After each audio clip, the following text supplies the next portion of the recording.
Error detection और correction की बात करेंगे। चाहे आप डेटा का ट्रांसमिशन कर रहे हो या डेटा को सेव कर रहे हो, दोनों ही केस में आपको एरर ज़रूर मिलेगी उसमें। तो शुरुआत करते हैं इस डेटा लिंक लेयर से। इसकी शुरुआत इसलिए कर रहे हैं एरर और करेक्शन को जानने से पहले, क्योंकि देखिए एरर कंट्रोल यहाँ पर आता है, और चूंकि जो ड्यूटीज़ है डेटा लिंक लेयर की उसमें आपका एरर कंट्रोल भी है, तो बहुत सारी पद्धतियाँ और टेक्निक्स यहाँ पर अपनाई जाती हैं। चाहे आप किसी भी IEEE स्टैंडर्ड को देखें या इंटरनेट मॉडल को देखें, तो यहाँ पर भी आपको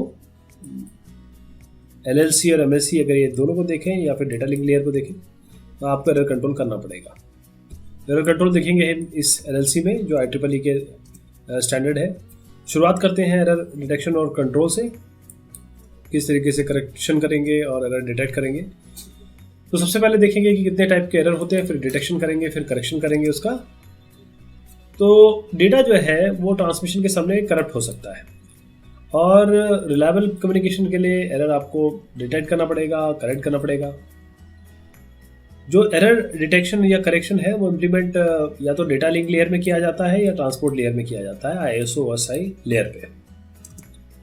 अब एरर्स कितने टाइप की होती है, देखिए सिंगल बिट होती है, मल्टीपल बिट होती है या बर्स्ट होती है।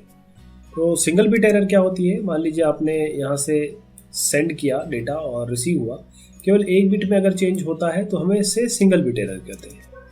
अब यहाँ पर देखिएगा आपके पास ये आपने डेटा यहाँ से यहाँ भेजा, 1 का यहाँ पर 0 हो गया, 0 का यहाँ 1 हो गया, लेकिन देखिएगा ये दोनों बिट जो है ये कॉन्सिक्यूटिव नहीं है, ये एक साथ नहीं है, ये अलग अलग है, ये मल्टीपल बिट एरर कहते हैं इसको। अब बस्ट एरर पे आइए। बस्ट एरर पे क्या है, यहाँ से यहाँ भेजा, 0 का 1 हो गया, 0 का 1 हो गया, 0 का 1 हो गया, ये पूरे के पूरे एक साथ हैं, ये पूरे के पूरे एक साथ हैं, कि पांचों के पांचों बिगड़ गए।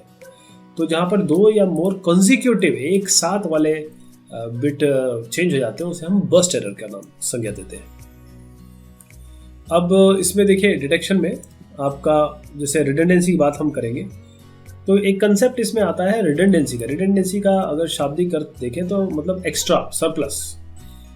हम क्या करेंगे कि एक्स्ट्रा बिट्स को जोड़ेंगे डिटेक्ट करने के लिए डेस्टिनेशन पे। कैसे देखिएगा, हम यहाँ पर डेटा को लेंगे, डेटा के साथ हम एक डेटा और जोड़ देंगे जो कि हमारा रिडंडेंट डेटा होगा, एक्स्ट्रा डेटा होगा। इसका डेटा से कोई लेना देना नहीं है। बस यहाँ पर जब ये पहुँचेगा और ये देखेगा अरे डेटा मेरा सही आ गया, अगर सही आ गया तो ठीक है, ये तो रिजेक्ट कर देगा। लेकिन उसको पता कैसे चलेगा कि सही है कि गलत है, ये भी एक इसमें हुआ है। तो उसके लिए हम क्या करते हैं कि parity check, cyclic redundancy check और चेकसम, ये 3 मेथड हम डिटेक्शन के लिए लगा सकते हैं। सबसे पहले समझिएगा पैरिटी चेक। पैरिटी चेक तो बहुत ही आसान है। इसमें क्या करते हैं हम, पहले दोनों जो पार्टी है रिसीवर और सेंडर, ये आपस में एग्री कर लेते हैं। देखिए मैं आपको इवन भेजूंगा, आपको इवन मिलेगा, मैं आपको ऑड भेजूंगा, आपको ऑड मिलेगा। अगर ये रिसीवर बोलता है कि आप अगर ऑड भेजोगे और मुझे ऑड मिल गया, तो मैं बोलूँगा बिल्कुल सब सही है, और नहीं है तो मैं रिजेक्ट कर दूंगा, आपको दोबारा भेजना पड़ेगा। तो इसके लिए क्या करते हैं, जो हमारा इनिशियल जो डेटा है उसमें केवल 1 या ये एक बिट लगा देते हैं। अब मैं अज्यूम करता हूँ कि हमारी इवन पैरिटी है, मतलब दोनों ने एग्री कर लिया कि देखिए इवन, यहाँ इन्होंने किया कि बोले हम इवन भेजेंगे, ये बोलते हैं हमें इवन मिलना चाहिए। तो हमारे पास 1 1 1 ये कितने हैं, 3 1 है, डेटा में 3 1 है, अब एक जोड़ना पड़ेगा हमें ताकि 4 1 हो जाए, इवन 1 हो जाए। अब इवन 1 हो गया, अब इसको इन्होंने भेजा। इन्होंने क्या किया, जो रिसीवर है इन्होंने काउंट कर लिया 1 कितने हैं, इन्होंने देखा अरे ये तो 4 है, बहुत अच्छा, एक्सेप्ट कर लिया। और कहीं गलती से अगर नहीं मिलता, कहीं 4 की जगह केवल इनको 3 मिलता है, ये बोलेंगे नहीं रिजेक्ट, हमें ट्रांसमिशन चाहिए। जैसे एग्जांपल देखिए, यहाँ पर हमने जब यहाँ पर भेजा, ये देखिए ये ना एक वर्ल्ड का जो शब्द है, वर्ल्ड नाम का शब्द, इसके आपने क्या किया, ASCII कोड लिख दिया। अब हम इसको भेजना चाह रहे हैं, तो हम इसको भेज रहे हैं। अब भेजने पर हमने क्या किया, देखा यहाँ पर अरे कितने एक है, 1 2 3 4 5 6 एक है, तो हमें कुछ जोड़ने की जरूरत नहीं है। जो एक एक्स्ट्रा बिट जोड़ेंगे वो 0 होगा, ऐसे 0 0 0। अब यहाँ क्यों 1 जोड़ा, देखिए इसमें 1 गिन के देखिए, 1 2 3, अरे ये तो इवन हो गया। इवन 1 से तो इसको तो हमें ऑड करना पड़ेगा, इसलिए हमने यहाँ 1 जोड़ दिया। अब ठीक है, अब हमारे पास सारे के सारे 1 जो है वो कितने हो गए, ओरिजिनल डेटा में हमने 0, ये जो पैरिटी बिट जोड़ने के बाद अगर आप इसको गिनेंगे तो हमें सारे इवन नंबर ऑफ 1s मिलने चाहिए। यहाँ नहीं मिल रहा था इसलिए 1 जोड़ दिया। चलिए अब ये काम हो गया, हमने भेज दिया। अब रिसीवर को मिला, रिसीवर ने बड़े अच्छे से इसको गिन लिया कितने नंबर ऑफ 1s है। उसने कहा 6 6 4 4 4, कोई दिक्कत नहीं है, सारे ही 1 आ गया, हमें कोई भी प्रॉब्लम नहीं है, डेटा इज एक्सेप्टेड। चलिए दूसरा केस लेते हैं।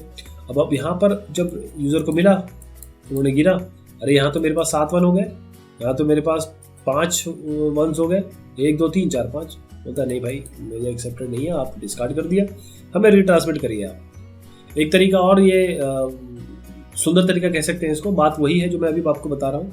ये ओरिजिनल डेटा है, ओरिजिनल डेटा का देखिए एक एक जो चीज़ है ये मैंने ऐसे लिख दी है 1 1, इसको देखिए 1 1 1 1 0 0 और 1 1 1, यहाँ 3 लिख दिया, ऐसे सारे लिख दिए यहाँ पे। अब यहाँ पर देख लिया कितने 1 2 3 4 5 5 है, इसमें तो एक जोड़ना पड़ेगा इवन के लिए, तो हमने यहाँ पर एक जोड़ दिया। इसी तरीके से सब एक जोड़ते गए, यहाँ पर देखिए 1 2 3 4, अरे 4 है, इसमें तो कोई जोड़ने की जरूरत नहीं, यहाँ 0 कर दिया। यही काम हमने यहाँ पर किसके लिए किया, कॉलम्स के लिए 1 1 1 1 0 जोड़ दिया, 1 0 0, अरे यहाँ पर तो 1 जोड़ना पड़ेगा, 1 जोड़ दिया। तो इवन और ऑड में मतलब ये रो और कॉलम में हमने इस तरीके से ये बनाया ताकि हम 1 और 0 को जोड़ सकें। चलिए साहब यहाँ काम हो गया, हमने ये वैल्यू यहाँ से निकाली, सीधा उठा लेते, इससे तरीका यही होता है, सीधा ये पूरा का पूरा उठा लिया और यहाँ लिख दिया, पूरा ये उठा लिया ये लिख दिया, ये सारा का सारा हमने चारों का चारों लिख दिया। और बाद में जो ये आपकी ये कॉलम पैरिटी ये जो आई इसको हमने इसके साथ भेज दिया, तो ये डेटा हो गया आपका और ये पैरिटी बिट्स हो गई। अब आते हैं इसमें एक एग्जांपल में जिसमें हमने यहाँ डेटा भेजा। अगर मान लीजिए इसमें कोई बर्स्ट नॉइस आ गई, कोई 8 लेंथ की बर्स्ट नॉइस आ गई, तो अब क्या करेंगे, अब इसमें रिसीवर चेक करेगा कि पैरिटी बिट्स क्या है, लेकिन वो तो इवन पैरिटी रूल को फॉलो नहीं कर रहा, वो बोलेगा कि नहीं भाई हम ये एक्सेप्ट नहीं कर सकते, सॉरी आप इसको जाने दीजिए। अब आइए CRCC साइक्लिक रिडंडेंसी चेक पे, इसका तरीका क्या होता है थोड़ा सा मैं ये एग्जांपल भी आपको बताऊंगा, समझिएगा। अब डेटा है, इसके साथ हम कुछ n बिट्स जोड़ेंगे, n बिट्स जोड़ के हम इसको डिवाइड करेंगे डिवाइजर से, उसके बाद CRC निकल के आएगा। साइक्लिक रिडंडेंसी को जो भी निकल के आएगा वो डेटा के साथ जोड़ के भेज देंगे, वो क्या करेगा डिवाइजर से फिर इसको डिवाइड करेगा और देखेगा रिमाइंडर क्या है। अगर रिमाइंडर 0 आ जाता है तो बोलता है ठीक है डेटा मैं एक्सेप्ट करता हूँ, और नॉन 0 आ गया तो रिजर्व बोलेगा नहीं हमें नहीं चाहिए, आप वापस ले लीजिए या दोबारा भेजिए। वापस लेने का मतलब दोबारा भेजना है। तो अब तरीका देख लीजिए आप इसका, हमारे पास कौन सा है, ये डेटा है, दिस इज द डेटा, ये हमारे पास डेटा है। हमने इसमें एक एग्रीड अपॉन ये जोड़ दिया 0 0 0, ये क्या है हमारा एक्स्ट्रा जीरोस जोड़ दिए। ठीक, हमको क्या करना है केवल एक्स्ट्रा जीरोस जोड़ देना, और ये जीरोस कितने जोड़ेंगे डिवाइजर से एक कम, ये एग्रीड अपॉन है, क्योंकि यही सेंडर के जब सेंडर इसको भेजेगा रिसीवर इसी से डिवाइड करेगा, रिसीवर भी इसी से डिवाइड करेगा, ध्यान दीजिएगा ये डिवाइजर और रिसीवर दोनों एग्रीड अपॉन है। ये आपका डेटा है, हमने यहाँ पर 3 0 जोड़ दिए। 3 0 क्यों जोड़े, क्योंकि हमारे पास ये 4 है, 4 में से 1 माइनस मतलब 4 - 1, जो भी n होगा n-1 हम यहाँ पर 0 जोड़ देंगे। अब इसको डिवाइड करने शुरू करेंगे, बॉडी लोड 2 से डिवाइड करेंगे, 1 ये पूरे को 1 से मल्टीप्लाई करेंगे, यहाँ पर आ जाएगा, सब करते रहेंगे। लेकिन इस पॉइंट पे हम देखेंगे अरे हमारे पास तो पहला 0 आ गया, तो यहाँ पर हमको 0 करना पड़ेगा, बस एक एक करके नीचे उतारते रहेंगे हर बार। फाइनली हमको जो रिमाइंडर मिलेगा 0 0 1 मिलेगा। ठीक, अब हमारे पास रिमाइंडर 0 0 1 आ गया। अब हम क्या करेंगे कि ये 0 0 1 किसके साथ भेज दिया था हमने, डेटा के साथ। अब ये तो आपका इनिशियल डेटा था, 0 0 1 आपने इसमें ऐड करके भेज दिया था, डिवाइजर आप दोनों का एग्रीड अपॉन है। अब जो रिसीवर एंड है वहाँ पर इसको फिर से डिवाइड कर दीजिए। जब डिवाइड करेंगे अगर ये 0 0 0 आ गया तो बस हम कहेंगे कि चलिए एक्सेप्टेड है, 1 1 आ गया तो आप नहीं कर पाएंगे, बोलेंगे दोबारा भेजिए। पॉलिनोमियल की तरह लिखते हैं इसको, 1 0 0 1 की तरह नहीं लिखते। जैसे अगर आपका ये इस तरीके से कोई पॉलिनोमियल है तो इससे बिट्स कैसे निकालेंगे देखिएगा। 1 तो 1 हो गया, x की जगह 1 हो गया, अरे x स्क्वायर भी मिल गया, 1 लिख दिया, x क्यूब तो मिल ही नहीं रहा, x स्क्वायर के बाद सीधा x की पावर 5 आ गया, तो x क्यूब कहाँ गया, x की पावर 4 कहाँ गया, तो x क्यूब ये हुआ, तो यहाँ 0 लिखेंगे, x की पावर 4 0 हो गया। तो जो भी पावर आपको ना मिले वहाँ 0 लिख दीजिए, जो पावर मिल गई वहाँ पर 1 लिख दीजिए। CRCC अगर 12 तक जाना है और CRC आपका 16 तक जाना है, 32 तक जाना है, तो 12 16 32 की पावर तक आपको जाना पड़ेगा। अब चेकसम पे आ जाते हैं, ये थोड़ा सा हायर लेवल प्रोटोकॉल है और इसमें भी जो रिडंडेंसी की ही कंसेप्ट पे बेस्ड है। इसमें कैसे होता है मैं आपको समझाने की कोशिश करूंगा। हमारे पास जो भी डेटा होगा उसको हम के डिविजन्स में डिवाइड कर देंगे और उन सबको जोड़ देंगे, उन सबको जोड़ दिया और जोड़ के उसका कॉम्प्लीमेंट निकाल लेंगे। जो कॉम्प्लीमेंट आएगा उसी को हम चेकसम कहते हैं, वो चेकसम हम भेज देंगे। यहाँ पर रिसीवर में भी यही होगा, जो डेटा आएगा उसके साथ चेकसम को जोड़ दिया जाएगा। अगर जो रिजल्ट आ गया 0 तो हम रखेंगे, नहीं हुआ तो उसको हटा देंगे। तरीका समझाता हूँ। हमारे पास जो भी डेटा है उसको हम के डिविजन्स पे सेक्शंस में डिवाइड कर देंगे, सबका सब n बिट्स होंगे। सारे बराबर n बिट्स होंगे। उसके बाद पहले और दूसरे को जोड़ेंगे 1 कॉम्प्लीमेंट, और उसके बाद पहले दूसरे को जोड़ के फिर तीसरे से जोड़ देंगे, फिर तीसरे को चौथे से जोड़ देंगे। कब तक करते रहेंगे? जब तक हमारे पूरे के पूरे ऐड नहीं हो जाएंगे। और उसके बाद जब फाइनल रिजल्ट आएगा उसका कॉम्प्लीमेंट लेंगे और उसको फिर चेकसम कहेंगे।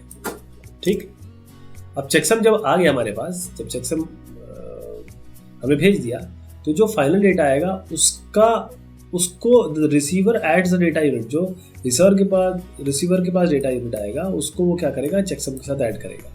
अगर उसको सारे 1 मिल गया ऐड करने पर तो वो कहेगा कि data is accepted, otherwise sorry. दोबारा भेजिए। देखिए, जैसे मैं एग्जांपल ले लेता हूँ। हमारे पास ये जैसे ये है, एक पार्टी है, एक पार्टी है, एक पार्टी है, एक पार्टी है। ये 450 है तो ये 450 को ऐसे लिखेंगे, और 28 है तो इसको 8 ऐसे लिख देंगे, और 1 है तो ऐसे लिख देंगे, 00 तो खैर 00 आएगा। तो हमने देखिए एक बार ये ऐसे करके हमने लिख दिया, इन सबको ऐड कर दिया, सब ऐड करने पर ये आ गया। चेकसम क्या होगा? अब इसका कॉम्प्लीमेंट, ये कॉम्प्लीमेंट होगा चेकसम। अब ये भेजा जाएगा चेकसम डेटा के साथ, इस पूरे डेटा के साथ हम ये चेकसम भेजेंगे, ये वाला चेकसम। अब मैं आपको फिर से समझाता हूँ। देखिए, ये सब आप भूल जाइए अभी तक आपने जो सुना मुझसे। आपके पास ये डेटा है ओरिजिनल, जितना डेटा है, अब इसको n पार्ट में डिवाइड करना। हम चलिए 2 पार्ट में डिवाइड करते हैं। 2 पार्ट में डिवाइड कर दिया, ये है और ये है, दोनों को सम कर दीजिए। सम कर दिया आपने दोनों को। अब इसका ये सम का कॉम्प्लीमेंट कर दीजिए, चेकसम आ गया। इसका कॉम्प्लीमेंट कर दिया, मतलब 1 का 0 कर दिया, 0 का 1 कर दिया, चेकसम आ गया। तो डेटा के साथ, ये डेटा के साथ, इसके साथ ये और जोड़ दीजिए, ये। ठीक, ये आपका चेकसम चला गया। अब आइए रिसीवर पे। रिसीवर के पास क्या है? ये एक पहला तो डेटा, ये दोनों डेटा है, अब ये आ गया। रिसीवर क्या करेगा? इन तीनों को जोड़ देगा। इन तीनों को जोड़ने पर जैसे ही इसके पास 1 1 1 आ गया, इसने कहा कि, और फिर इसके बाद कॉम्प्लीमेंट ले लिया, इस सम के बाद इसको कॉम्प्लीमेंट ले लिया। कॉम्प्लीमेंट के बाद अगर सारे 0 आ गए, ये कहता है बिल्कुल ठीक है, नो प्रॉब्लम, हमको मिल गया जो हमको चाहिए था। तो ये थोड़ा सा मैंने आइडिया दिया आपको किस तरीके से हम एरर डिटेक्शन कर सकते हैं। अगले वीडियो में मैं आपको पूरा बताऊंगा कि किस तरीके से हम इसको एरर को करेक्ट भी कर सकते हैं। बहुत शुक्रिया, बहुत धन्यवाद।